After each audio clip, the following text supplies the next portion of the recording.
Hi friends, வணக்கம். Welcome to Lakshmi ருச்சி நலபாகம். எல்லோரும் எப்படி இருக்கேன்? இன்றைக்கி இந்த வீடியோவில் நம்ம பார்க்க போகிறது இந்த வருடம் 2024 புதிய வரவு வரமகாலட்சுமி பொம்மைகள் பற்றிய ஒரு பார்வை. கேட்ட வரம் தரும் வரலட்சுமி விரதத்தின் புராண கதை. குடும்பத்தில் மகிழ்ச்சியை வாரி வழங்கும் வரலட்சுமி விரதத்தை எப்படி கடைபிடிப்பது, அரச பதவி கிடைக்க மகாலட்சுமியை எப்படி வழிபடலாம், இதெல்லாம் தான் இந்த வீடியோவில் ஷேர் பண்ணியிருக்கேன். இப்போ தான் நம்ம சேனலில் புதுசாக பார்க்குறவாளா இருந்தால் லக்ஷ்மி ருச்சி நலபாகம் சேனலுக்கு மறக்காமல் சப்ஸ்கிரைப் பண்ணிக்கோங்க. பக்கத்தில் இருக்கிற ஆல் பெல் சிம்பிள் கிளிக் பண்ணிக்கோங்க. அப்போ தான் நான் போடுற வீடியோஸ் எல்லாம் நோட்டிஃபிகேஷனில் வரும். வாங்க வீடியோக்குள்ளே போகலாம்.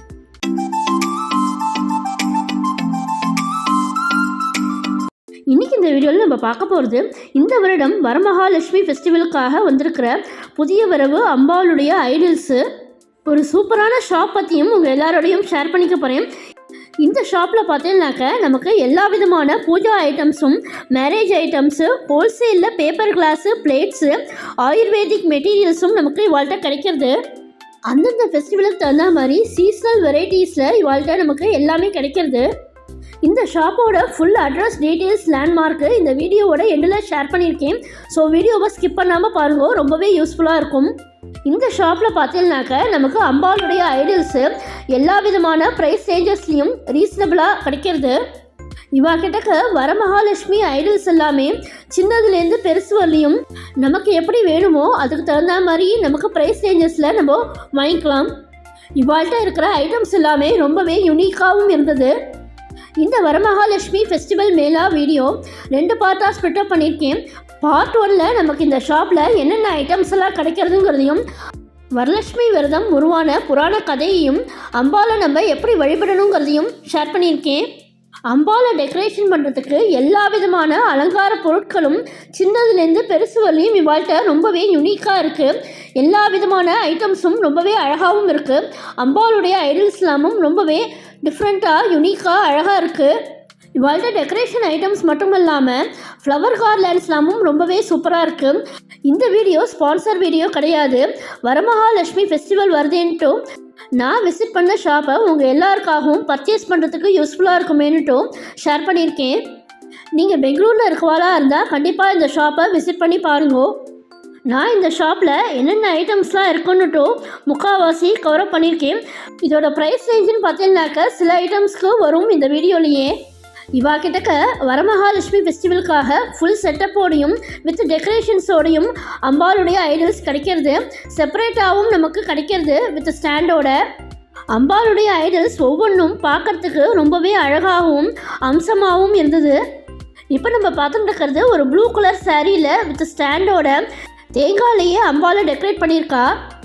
இப்போ நம்ம அடுத்ததாக வரமகாலட்சுமி விரதத்தின் புராண கதையை பற்றி பார்க்கலாம். தீர்க்க சுமங்கலி வரம் தரும் வரலட்சுமி விரதம் இந்த வருடம் 2024 ஆகஸ்ட் 16 அன்று கொண்டாடப்படுகிறது. செல்வத்துக்கு அதிபதியான மகாலட்சுமியின் ஓர் அம்சமே வரலட்சுமி. கேட்கும் வரங்கள் அனைத்தையும் அருளும் வரலட்சுமியை விரதமிருந்து வழிபடும் நாளே வரலட்சுமி விரத நன்னாள். வருடந்தோறும் ஆடி அமாவாசைக்கு பிறகு பௌர்ணமிக்கு முன்பு வரும் வெள்ளிக்கிழமைதான் வரலட்சுமி விரதம் அனுஷ்டிக்கும் நாள். பெரும்பாலும் வரலட்சுமி விரதம் ஆவணி மாதத்திலேயே வரும். செல்வம், பூமி, கல்வி, அன்பு, புகழ், சாந்தி, மகிழ்ச்சி, பலம் ஆகிய 8ஐயும் அருளும் தேவியர்களே அஷ்டலட்சுமியர் என்று வழிபடப்படுகின்றனர். அஷ்டலட்சுமியரின் அம்சமாக இருந்து கேட்கும் வரங்களை அருள்பவளே வரலட்சுமி. மகாலட்சுமி அவதரித்ததாக சொல்லப்படும் வரலட்சுமி விரத நாளில் விரதம் இருப்பதன் அவசியம் பற்றியும் அதனால் நமக்கு கிடைக்கக்கூடிய பலன்கள் பற்றியும் பல நூல்கள் விவரிக்கின்றன. வரலட்சுமி விரத மகிமையை உணர்த்தும் ஒரு திருக்கதையை பற்றி இப்போது பார்க்கலாம். பத்ரசிவன் என்ற மன்னன் மிகச்சிறந்த விஷ்ணு பக்தன். அவனது மனைவி கரச்சந்திரிகா. இவர்களது ஒரே மகள் ஷாமபாலா. திருமணம் முடிந்து சென்ற பிறகு ஒரே மகளை பிரிந்த காரணத்தினால் கரச்சந்திரிகா துயருற்றாள். கரச்சந்திரிகாவின் துயர் நீக்க மகாலட்சுமியே வயதான சுமங்கலி வடிவில் சென்றாள். வந்திருப்பது மகாலட்சுமி என்பதை அறியாத கரச்சந்திரிகா அவமானப்படுத்தி அனுப்பிவிட்டாள். மகாலட்சுமி அங்கிருந்து வெளியேறியதால் சுபிக்ஷம் இழந்த பத்ரசிவன் கரச்சந்திரிகா அனைத்து செல்வங்களையும் இழந்தனர். தனது பெற்றோர்களின் வறுமையை அறிந்த ஷாமபாலா ஒரு குடம் நிறைய பொற்காசுகளை அனுப்பி வைத்தாள். ஆனால் கரச்சந்திரிகாவின் கைப்பட்டதும் பொற்காசுகள் கரியாகின. தனது தவற்றை உணர்ந்த கரச்சந்திரிகா ஷாமபாலாவின் ஆலோசனைப்படி வரலட்சுமி விரதம் அனுஷ்டித்தாள். அதன் பலனாக இழந்த செல்வங்கள் அனைத்தையும் மறுபடியும் பெற்றதுடன் வம்சம் தழைக்க ஓர் ஆண் குழந்தையையும் பெற்றாள். வரலட்சுமி விரதத்தை அனுஷ்டிக்கும் முறையை பற்றி இப்போது பார்க்கலாம். வரலட்சுமி விரதம் என்னைக்கு வருதோ நம்ம அன்னைக்கு முதல் நாள் நைட்டே பூஜை செய்யும் இடத்தையும் தூய்மையாக செய்ய வேண்டும். வெள்ளிக்கிழமை அதிகாலையில் எழுந்து குளித்து வாசலில் பச்சரிசி மாவினால் கோலம் போட வேண்டும். வாசலில் மாவிலை தோரணங்கள் கட்ட வேண்டும். பூஜை அறையில் ஒரு தலைவாழை இலையில் ஒரு கலசம் பித்தளை அல்லது வெள்ளிச்சொம்பு வைத்து அதில் பச்சரிசி அல்லது சுத்தமான தண்ணீரால் நிரப்ப வேண்டும். தண்ணீர் நிரப்பினால் அதனுடன் சிறிது மஞ்சள் பொடி, ஒரு எலுமிச்சை பழம் மற்றும் கருகமணிகள் சிறிது சேர்க்க வேண்டும். கலசத்தை நிரப்பிய பிறகு கலசத்தின் மேல் மஞ்சள் பூசி குங்கும பொட்டு வைத்து அலங்கரிக்க வேண்டும். மஞ்சள் தடவிய கயிறுகளை கலசத்துக்கு முன்பாக பழம், தேங்காய், தாம்பூலம் வைக்கப்பட்டிருக்கும் தாம்பாளத்தில் வைக்க வேண்டும். பிறகு கலசத்தில் மாவிலை செருகி அதன் நடுவில் மஞ்சள் பூசிய தேங்காயை வைக்க வேண்டும். அதன் மேல் அம்மன் முகத்தை வைத்து அலங்காரம் செய்ய வேண்டும். பிறகு பாவாடை போன்ற வஸ்திரத்தை சாத்தி நம் விருப்பப்படி மலர்களாலும் நகைகளாலும் அலங்கரிக்க வேண்டும். கலசத்துக்கு முன்பாக மஞ்சளினால் பிள்ளையார் பிடித்து வைக்க வேண்டும். நல்ல நேரமாக பார்த்து தூய பக்தியுடன் சுக்லாம் பரதரம் என்ற ஸ்லோகம் சொல்லி விநாயகரை பூஜிக்க வேண்டும். விநாயகர் பூஜை முடிந்ததும் கலசத்தில் வரலட்சுமியை ஆவாகனம் செய்து விஷ்ணு சகஸ்ரநாமம், லட்சுமி சகஸ்ரநாமம் போன்ற பக்தி ஸ்லோகங்களை பாராயணம் செய்ய வேண்டும். நிறைவாக பழங்கள் மற்றும் இனிப்புகளை கொண்டு நைவேத்தியம் செய்து மங்கள ஆரத்தி எடுக்க வேண்டும். பூஜை முடிந்ததும் மஞ்சள் கயிற்றை எடுத்து கையில் கட்டிக்கொள்ள வேண்டும். அன்றைக்கு மாலை சில சுமங்கலி பெண்களை வீட்டுக்கு அழைத்து தாம்பூலம் தர வேண்டும். ததாதி பிரதி கிரகநாதி என்பார்கள். அதாவது நாம் எதை கொடுக்கிறோமோ அதுவே நமக்கு கிடைக்கும். கனிவும் கருணையும் கொண்டவள் ஸ்ரீ மகாலட்சுமி. அவளை மகிழ்வித்தால் அவள் நம்மையும் நம் குடும்பத்தையும் மகிழச் செய்வாள். கன்னி பெண்கள் விரதம் இருந்தால் விரைவில் திருமண பாக்கியம் கிடைக்கும். வரலட்சுமி விரதத்தை கடைபிடிக்கும் குடும்பத்தில் உள்ள குழந்தைகளுக்கு உயர்ந்த ஞானமும் ஆரோக்கியமும் கிடைக்கும். விரும்பிய நலன்கள் எல்லாம் கிடைக்கும். வீட்டில் செல்வம் நிறையும் என்பதும் ஐதீகம். வரலட்சுமி விரதத்தை பற்றிய மற்றொரு புராண கதையும் பற்றி இப்போது பார்க்கலாம். மகத நாட்டில் குஞ்சினாபுரம் என்ற ஊரில் சாருமதி என்ற பெண் வாழ்ந்து வந்தார். திருமணமான அந்த பெண் தனது கணவன், மாமனார், மாமியார் ஆகியோரை சாதாரண மனிதர்கள் போல் கருதாமல் இறைவனாகவே கருதி அவர்களுக்கு பணிவிடை செய்து வந்தாள். அவளது மனப்பான்மை மகாலட்சுமிக்கு மகிழ்ச்சியை அளித்தது. அவளின் அன்பான மனதை கண்டு மகாலட்சுமி தேவி மகிழ்ச்சி அடைந்தாள். ஒரு நாள் சாருமதியின் கனவில் தோன்றிய லட்சுமி தேவி என்னை துதித்து வரலட்சுமி விரதம் மேற்கொள்பவர்களின் இல்லத்தில் நான் வசிப்பேன் என்று கூறியதுடன் அந்த விரதத்தை கடைபிடிக்கும் வழிமுறைகளையும் சாருமதிக்கு எடுத்துரைத்தார். அதை மற்றவர்களுக்கு எடுத்துச் சொல்லும் சிறப்பு மிகுந்த பணியையும் அவளிடம் லட்சுமி தேவி ஒப்படைத்தாள். சாருமதியும் தேவியின் எண்ணப்படியே அனைத்தையும் செய்து முடித்தாள். சாருமதி வரலட்சுமி விரதம் இருந்து பல நன்மைகளை பெற்றாள். அதை கண்ட மற்ற பெண்களும் அந்த விரதத்தை கடைபிடிக்க தொடங்கினர். இதன் காரணமாக வீடு மட்டுமல்ல, நாடும் சுபிக்ஷம் அடைந்தது. இழந்த செல்வத்தையும் செல்வாக்கையும் திரும்ப கொடுத்த விரதம் இந்த வரலட்சுமி விரதம். முன்பு ஒரு காலத்தில் சௌராஷ்டிரா தேசத்தில் பத்ரஸ்ரவா என்றொரு அரசன் இருந்தான். அவன் மிகவும் நல்ல முறையில் ஆட்சி நடத்தி வந்தான். அவனது மனைவி கசந்திரிகா அவளும் கணவனுக்கேற்ற மனைவியாக எல்லா வகையிலும் விளங்கினாள். எந்நேரமும் நல்ல சொற்களையே பேசி வேலைக்காரர்களை நல்ல முறையில் நடத்தி வந்தாள். அவர்களுக்கு ஒரு அழகான பெண் குழந்தை பிறந்தது. அவளுக்கு ஷியாமா என்று பெயரிட்டு அருமை பெருமையாக வளர்த்து வந்தார்கள். தினமும் லட்சுமி பூஜை செய்யாமல் கசந்திரிகா உணவருந்த மாட்டாள். கணவனுக்கு மிகவும் உதவியாகவும் வயதான மாமனார் மாமியாரை போற்றி பாதுகாப்பதில் மிகவும் அக்கறை உள்ளவளாகவும் இருந்தால் அந்த மாதரசி. இதனால் மனம் மகிழ்ந்த லட்சுமி தேவி அவளுக்கு அருள் புரிய எண்ணினாள். ஓர் ஆடி வெள்ளிக்கிழமை நாளில் மிகவும் வயதான சுமங்கலி போல கசந்திரிகாவின் அப்போதுதான் பகல் உணவு உண்டு முடித்து தாம்பூலம் தரித்து கொண்டிருந்தாள் கசந்திரிகா. அந்த சுமங்கலியை வரவேற்று உரிய முறையில் உபசரித்தாள். வெற்றிலை, பாக்கு, குங்குமம், மஞ்சள் முதலிய மங்கள பொருட்களை கொடுத்தாள். தாயே, தாங்கள் யார்? என்னை நாடி வர என்ன காரணம் என்று கேட்டாள். அதற்கு லட்சுமி லட்சுமி தேவி, அதை அப்புறம் சொல்கிறேன். என் கேள்விக்கு நீ முதலில் பதில் சொல். நீ வணங்கும் லட்சுமி தேவியின் அவதார தினமான இன்று அதிதிக்கு உணவிடாமல் நீ இப்படி வயிறார சாப்பிட்டு தாம்பூலம் தரித்து கொண்டிருக்கிறாயே, இது நியாயமா என்று கேட்டாள். ஒருபோதும் கோபமே வராத கசந்திரிகாவிற்கு அன்று மிகவும் ஆத்திரம் வந்துவிட்டது. நீ யாரோ ஒரு பிச்சைக்கார கிழவி, எனக்கு புத்தி சொல்வதா என்று கேட்டு அன்னையை கன்னத்தில் அடித்து விட்டாள். லட்சுமி தேவியும் ஒன்றும் சொல்லாமல் கண்கள் சிவக்க அந்த அரண்மனையை விட்டு வெளியேற தொடங்கினாள். அப்போது ஷியாமா அங்கு வந்து அந்த சுமங்கலியை பார்த்து, தாங்கள் யாரம்மா, ஏன் கண்கள் சிவந்திருக்கின்றன, உங்களை யாராவது ஏதாவது சொன்னார்களா என்று பரிவோடு வினவினாள். இதனால் உள்ளம் குளிர்ந்த திருமகள் ஷியாமா, உன் அன்னைக்கு எப்படி லட்சுமி தேவியை முறைப்படி பூஜிப்பது என்பதை சொல்லிக் கொடுக்க வந்தேன். ஆனால் அவள் என் கன்னத்தில் அடித்து அவமானப்படுத்தி அனுப்பிவிட்டாள் என்றாள். உடனே, தாயே, அந்த பூஜையை எனக்கு கற்றுக் கொடுங்கள், நான் முறைப்படி செய்கிறேன் என்று ஷியாமா கூற அவ்வாறே அன்னையும் பூஜை முறைகளை அருளச் செய்தாள். அன்று முதல் ஷியாமா ஒவ்வொரு வருடமும் அந்த பூஜையை மிகச் சிறப்பாக செய்து வந்தாள். லட்சுமி தேவி அரண்மனையை விட்டு நீங்கியதால் பத்ரஸ்ரவா அரசனின் செல்வங்கள் குறைய ஆரம்பித்தன. அனைத்து செல்வங்களும் தன்னை விட்டு போகும் முன் தனது மகளுக்கு திருமணம் செய்து வைக்க முயன்றான்.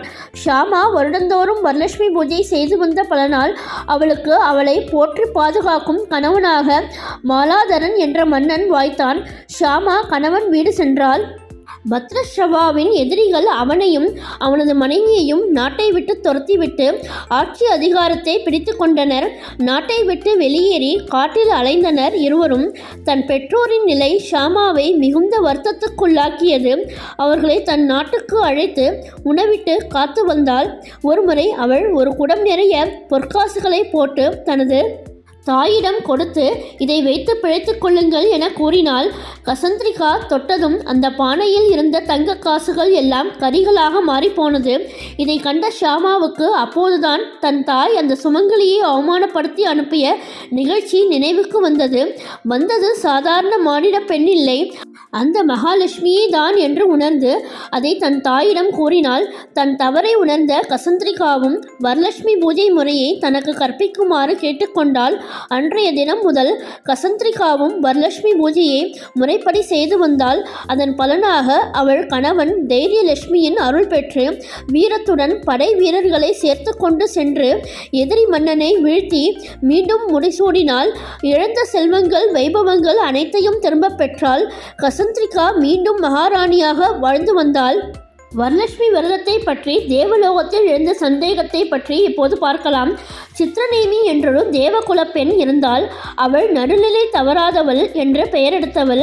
அதனால் தேவர்களிடையே எழும் சில சச்சரவுகளுக்கு அவளே நீதிபதியாக இருந்து தீர்ப்பு வழங்குவாள். முன்னொரு காலத்தில் சிவனும் பார்வதியும் சொக்கட்டான் ஆடும் பொழுது யார் ஜெயித்தார்கள் என்று சண்டை வந்தது. அப்போது அங்கிருந்த சித்ரநேமியிடம் நியாயம் கேட்டார்கள். அவளோ ஒரு தலைபட்சமாக சிவன் ஜெயித்ததாக கூறினான். பார்வதி கோபம் கொண்டு அவனை குஷ்டரோகியாக ஒளியிழந்து தவிப்பாயாக என்று சபித்து விட்டாள். பின்னர் சிவபெருமான் அவனுக்கு சாப விமோசனம் தருமாறு பார்வதியிடம் கேட்க, பார்வதியும் எப்பொழுது அழகிய தடாக தீர்த்தத்தில் தேவ கன்னிகைகள் புண்ணியமான விரதத்தை அனுஷ்டிப்பார்களோ அப்பொழுது உன் சாபம் நீங்கும் என்று கூறினாள். சாபம் பெற்ற சித்திரநேமி ஒரு தடாக கரையில் குஷ்டரோகியாக வசித்து வந்தான். பல காலத்திற்கு பிறகு அங்கு தேவ கன்னிகைகள் வந்து தேவி பூஜையில் ஈடுபடுவதைக் கண்டு தன்னை பற்றி கூறி தாங்கள் அனுஷ்டிக்கும் விரதம் பற்றி கூறுமாறு கேட்டான்.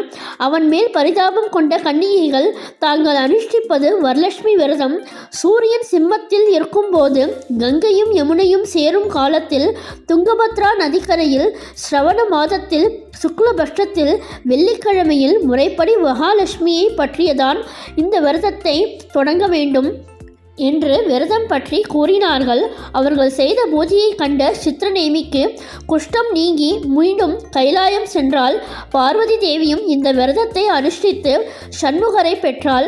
விக்ரமாதித்தன் இவ்விரதம் கடைபிடித்து நந்தனிடமிருந்து ராஜ்யம் பெற்றான். நந்தனின் மனைவி அனுஷ்டித்து பிள்ளை பேறு பெற்றாள்.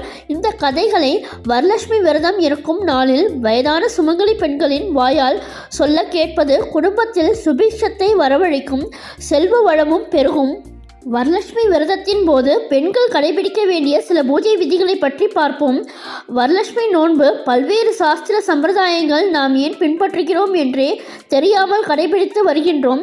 நம் முன்னோர்கள் பின்பற்றிய ஒவ்வொரு விஷயங்களுக்கு பின்னால் சில முக்கியத்துவம் வாய்ந்த காரணங்கள் இருக்கும். அந்த வகையில் விரதம் என்பது நம் உடலை வருத்துவதால் ஏற்படும் நன்மை மட்டுமல்லாமல் நம் மன மகிழ்ச்சி, மன நிறைவு தரக்கூடிய சில விஷயங்களும் அடங்கியதாக இருக்கின்றது. அற்புத பலன்கள் தரும் வரலட்சுமி விரதம் கடைபிடிப்பதிலும் பல நன்மைகள் உள்ளன. வரலட்சுமி நோன்பு கடைபிடிப்பதால் செல்வ வளம் மட்டுமல்லாமல் மாங்கல்ய பலம், நல்ல ஆரோக்கியம், ஆயுள் பலம், நல்ல கணவன், குழந்தை பேறு, முற்பிறவி பாவம் நீங்குதல் என பல்வேறு நன்மைகளும் வந்து சேரும். வரலட்சுமி விரதத்தை யாரெல்லாம் கடைபிடிக்கலாம்? முக்கியமாக பெண்கள் இந்த விரதத்தை மேற்கொள்ள வேண்டும். சுமங்கலிகள் தாலி பாக்கியம், வீட்டில் சுபிக்ஷம், சௌபாக்கியம் பெற இந்த விரதத்தை மேற்கொள்ள வேண்டும்.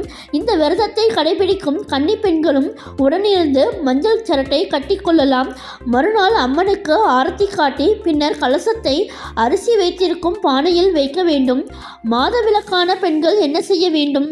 வரலட்சுமி விரத நாளன்று வீட்டுக்கு விலக்கான பெண்கள் அடுத்து வரும் வெள்ளிக்கிழமை அன்று இந்த பூஜையை செய்யலாம். இந்த பூஜையை மிக விரிவாக செய்ய இயலாவிட்டாலும் நாம் செய்யக்கூடிய பூஜை நேரத்தில் முழு ஈடுபாட்டுடன் உங்களுக்கு தெரிந்த மகாலட்சுமிக்கு உரிய மந்திரங்கள், அஷ்டோத்திரம் சொல்லி 108 போற்றிகளை உச்சரித்து வழிபடலாம். அன்றைய தினம் லட்சுமி தேவியின் அம்சமான கலசத்தை வைத்து வழிபட வேண்டும். அதனை பூக்களால் அலங்கரித்து அர்ச்சனை செய்து லட்சுமி தேவிக்கு பிடித்த நிவேதனங்களை படைத்து நோன்பு சரடு கையில் கட்டி வழிபட வேண்டும். பூஜைக்கு பின்னர் நிவேதனத்தை எல்லோருக்கும் கொடுத்து வயதான சுமங்கலி பெண்களை வணங்கி தானங்களை செய்து இந்த விரதத்தை நிறைவு செய்யலாம். பெயர்தான் வரலட்சுமி விரதமே தவிர இந்த விரதத்தை கடைபிடித்தால் வெறும் செல்வம் மட்டுமல்லாமல் முற்பிறவி பாவமெல்லாம் நீங்கும். நல்ல ஆரோக்கியம், நீண்ட ஆயுள், மாங்கல்ய பலம், நல்ல கணவன், குழந்தை பேறு என எல்லா நன்மைகளையும் கிடைக்கக்கூடிய அற்புத விரதமாகும். இந்த விரதத்தை முதலில் கடைபிடிக்க சொன்னவர் மகாலட்சுமியே தான் என்பதால் மேலும் சிறப்பு பெறுகிறது. இந்த அற்புத விரத நாளில் மகாலட்சுமிக்கு உரிய காயத்ரி மந்திரம், சௌபாக்கிய லட்சுமி அஷ்டகம், மகாலட்சுமி 108 போற்றி மந்திரம் உள்ளிட்டவற்றை உச்சரித்து ஐஸ்வர்யங்களின் அதிபதியான லட்சுமி தேவியின் நல்லருளை பெற்றிடலாம். வரலட்சுமி விரத ஸ்லோகம்: பாக்யலட்சுமி நமோஸ்துதே சௌமாங்கல்ய விவர்த்தினி பாக்யம் தேஹி ஸ்ரீயம் தேஹி சர்வகா மாம்ச தேஹிமே வரலட்சுமி நமோஸ்துதே விஷ்ணு வக்ஷஸ்தலஸ்திதே வரம் தேஹி ஸ்ரீயம் தேஹி சர்வகா மாம்ச சதேஹிமே. ஸ்ரீ லக்ஷ்மி காயத்ரி மந்திரம்: ஓம் மகாலட்சுமியை ச வித்மகே விஷ்ணு பக்தியை ச தீமகி தன்னோ லக்ஷ்மி பிரஜோதயாத். வரலட்சுமி விரதம் அன்று சொல்ல வேண்டிய முக்கிய ஸ்லோகம் மந்திரங்களில் ஒன்று சௌபாக்கிய லட்சுமி அஷ்டகம். இதை வெள்ளிக்கிழமை அன்று பாராயணம் செய்வதால் சகல வளங்களும் நலன்களையும் பெற்றிடலாம். இந்த ஸ்லோகத்தை பார்ட் 2ல் நான் ஷேர் பண்ணுறேன். இப்போ நம்ம பார்த்துட்டு இருக்கிறது டிஃப்ரெண்ட்டான அழகான பலகாயெல்லாம் பார்த்துட்டுருக்கோம். இது சின்னதுலேருந்து பெருசு வரலையும் எல்லா சைஸ்லேயும் இவாள்கிட்ட கிடைக்கிறது. இந்த பலகாயில் நம்ம சின்னதாக அம்பாள் விக்கிரகம் வைக்கிறதுக்கும் விளக்கு வைக்கிறதுக்கும் பூ வைக்கிறதுக்கும் நம்ம இதை யூஸ் பண்ணிக்கலாம்.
கட்டக்கூடிய காசு மாலை, ஸ்டோன் வச்ச நெக்லஸ் செட்டு, ஒட்டியானம், அங்கி, இந்த மாதிரி எல்லாமே இவாள்கிட்ட கிடைக்கிறது. இந்த ஐட்டம்ஸ் எல்லாமே சின்னதுலேருந்து பெருசு வரலையும் நமக்கு வேணுங்கிற ப்ரைஸ் ரேஞ்சில் அஃபோர்டபுளாக இவாள்கிட்ட ரீசனபிளாகவும் கிடைக்கிறது.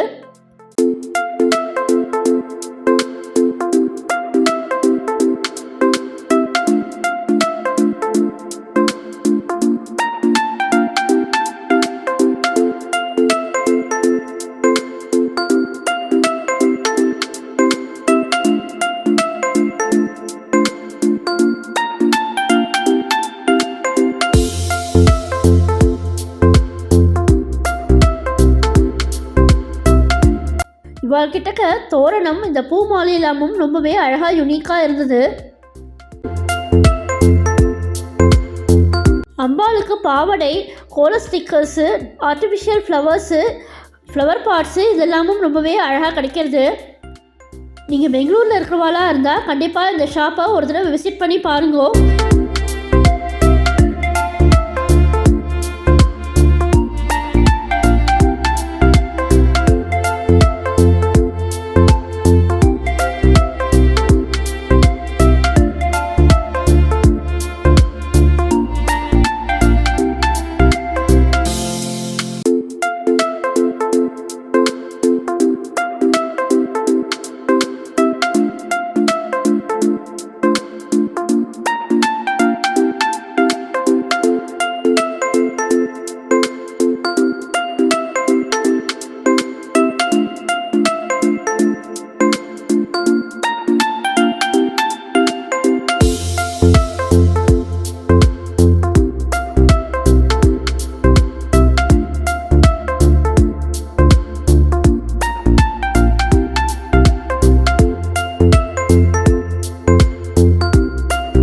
இந்த வீடியோவோட ஸ்டார்டிங்கில் சொன்ன மாதிரி இந்த ஷாப்போட அட்ரஸ் அண்ட் டீட்டெயில்ஸ் இப்போ சொல்கிறேன். இந்த ஷாப் எங்கே இருக்குன்னு பார்த்தீங்கன்னாக்கா காந்தி பஸாரில் இருக்குது. வித்யார்த்தி பவன் ஹோட்டல் இங்கே ரொம்பவே ஃபேமஸ்ஸு. அந்த வித்யார்த்தி பவன் கார்னரில் இந்த ஷாப் இருக்குது. இந்த ஷாப்போட நேமு அஸ்வினி ஸ்டோர்ஸு. இந்த ஷாப்போட லேண்ட்மார்க்குன்னு பார்த்தீங்கன்னாக்கா காந்தி பஸார் சர்க்கிளில் ஆஷா ஸ்வீட்ஸ் ஆப்போசிட்டில் இருக்குது. இந்த ஷாப்போட ஃபுல் அட்ரஸ் அண்ட் டீட்டெயில்ஸ் கீழே டிஸ்கிரிப்ஷன் பாக்ஸில் கொடுக்குறேன். அவளோட காண்டாக்ட் நம்பரும் கொடுக்குறேன். அதை வேணுங்கிறவா செக் பண்ணி பாருங்கோ. பூஜைக்கு வேணுங்கிற எல்லா விதமான ஐட்டம்ஸ் A to Z இவாள்கிட்ட கிடைக்கிறது. இப்போ நம்ம பார்த்துட்டு இருக்கிறது ரொம்பவே டிஃப்ரெண்ட்டான மாவிளை தோரணம், நிலவாசப்படியில் கட்டக்கூடிய மாவிளை தோரணம், விநாயகருக்கு போடக்கூடிய பஞ்சுத்திரி மாலை. இப்போ நம்ம பார்த்துட்டு இருக்கிறது சின்னதுலேருந்து பெருசு வரலையும் இருக்கக்கூடிய தாமரை பூக்கள், வாசல்லையும் பூஜா ரூம்லேயும் போடக்கூடிய ரங்கோலி பிளேட்ஸு. இது பிளாஸ்டிக்லேயும் இருக்குது, ஸ்டெயின்லெஸ் ஸ்டீல்லையும் இருக்குது. டிஃப்ரெண்ட்டான ஷேப்ஸ்லாம் ரங்கோலி பிளேட்ஸ் இவாள்கிட்ட கிடைக்கிறது.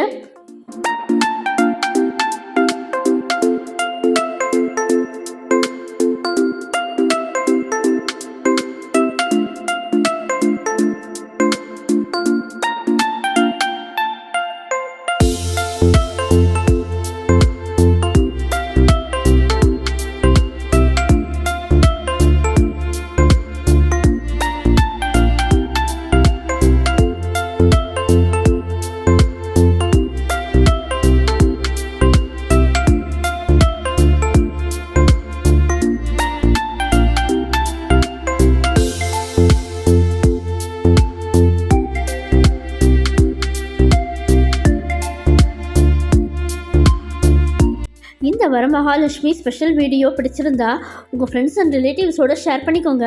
என்னுடைய லக்ஷ்மி ருச்சி நல்லபாகம் சேனலுக்கு மறக்காமல் சப்ஸ்கிரைப் பண்ணிக்கோங்க. நான் வேறு ஒரு இன்ட்ரெஸ்டிங்கான வீடியோவில் உங்களை மீட் பண்ணுறேன். Thank you, by.